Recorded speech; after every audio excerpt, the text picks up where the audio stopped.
Hi everyone, in next 60 seconds I will tell you what is the difference between Git and GitHub, what is version control system and different types of version control system.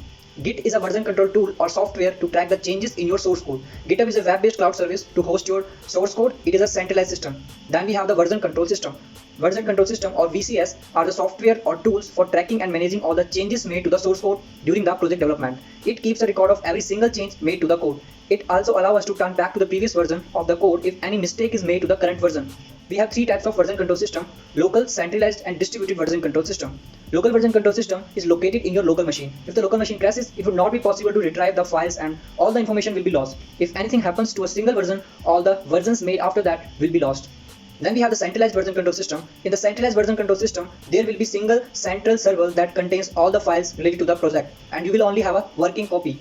The problem with the centralized version control system is that when the server crashes, almost everything related to the project will be lost.